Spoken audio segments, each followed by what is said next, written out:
नमस्कार मित्रांनो, ती शांत का झाली? एक प्रश्न जो तुमचं नातं संपवू शकतो. तुम्ही कधी अनुभवला आहे का? तो क्षण, कालपर्यंत हसून बोलणारी, रात्री मेसेज करत झोपणारी, आज अचानक शांत का? तिच्या स्टेटसवर उदास गाणं, मेसेज सीन होतो पण उत्तर नाही, फोन उचलत नाही. मनात एकच प्रश्न, माझं काय चुकलं? पण थांबा, कदाचित हा प्रश्न तुमच्या नात्याला संपवण्याची पहिली पायरी आहे. कारण ही फक्त शांतता नाही, तर हा एक इशारा आहे. काहीतरी बदललं आहे तिच्या मनात, तिच्या अपेक्षांमध्ये, किंवा कदाचित तुमच्या वागण्यात. कालपर्यंतचं हसणं, मस्करी आणि आज फोन शांत, मेसेज सीन झाला पण उत्तर नाही. पहिल्यांदा आपण स्वतःला समजवतो, कदाचित कामात असेल, मूड नसेल, पण दुसऱ्या दिवशीही तेच झालं. मित्रांनो, अस्वस्थता येते आणि तिसऱ्या दिवशी ही अस्वस्थता मात्र भीतीत बदलते.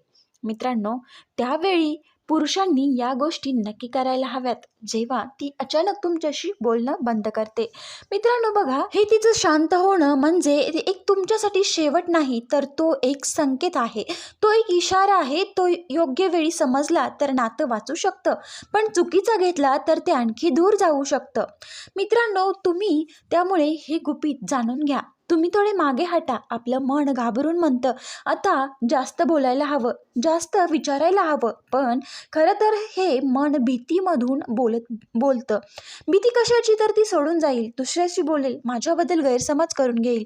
पण मानसशास्त्र एक महत्त्वाचं गुपित सांगतं, ज्या गोष्टीची उपलब्धता कमी, त्यांची किंमत जास्त असते. होय मित्रांनो, बघा, तुम्ही सकाळचा मेसेज, कॉल किंवा दुपारचा, रात्रीचा व्हॉइस नोट, तेव्हा तुमची किंमत एक सवय बनते आणि या सवयीची किंमत असते.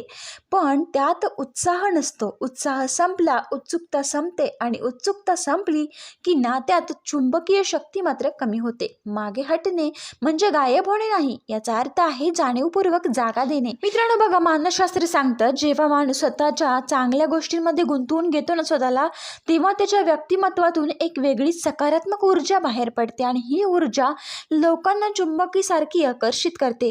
मित्रांनो, आणि हेच आपल्याला करायचं आहे, स्पष्ट आणि शांत संवाद. मित्रांनो, आता वेळ आली आहे थेट बोलण्याची, पण लक्षात ठेवा, स्पष्ट संवाद म्हणजे आरोप नाही. आपण घाईत म्हणतो, तू का बदललीस, मी काय चुकलो? त्याऐवजी शांतपणे आणि प्रेमाने विचारा, आपण बऱ्याच दिवसापासून बोललो नाही, मला जाणून घ्यायला आवडेल की काही त्रास होत आहे का? हे वाक्य तिला सुरक्षित वाटतं. तिला वाटतं की तुम्ही तिला समजून घेण्यासाठी बोलत आहात, आरोप करण्यासाठी नाही. तुला बोलायची इच्छा असेल तेव्हाच बोलू, ही ओळ एकदम छोटी आहे पण खूपच ताकदवान आहे. मित्रांनो, स्वीकार करा आणि पुढे चला. मित्रांनो, आपण नात्याला पुन्हा जोडण्याचा प्रयत्न केला, पण काही वेळा अपेक्षित प्रतिसाद मिळत नाही, त्यावेळी काही उत्तर मिळत नाहीत. हीच खरी परीक्षा आहे स्वीकार करण्याची. म्हणूनच मित्रांनो, स्वीकार म्हणजे हार मानणं नाही, तर तो तुमचा समजूतदारपणाचा पुरावा आहे. आणि तुम्ही स्वतःला विचारा, जर उत्तर नाही मिळालं तर काय करणार? उत्तर सोपं आहे, स्वतःसाठी आणि स्वतःच्या शांततेसाठी आणि भविष्यासाठी उभे राहा. मित्रांनो, म्हणूनच मित्रांनो, स्वीकार करा आणि पुढे चला. व्हिडिओ आवडला असेल तर लाईक करा, शेअर करा, चॅनलला सबस्क्राईब करायला विसरू नका.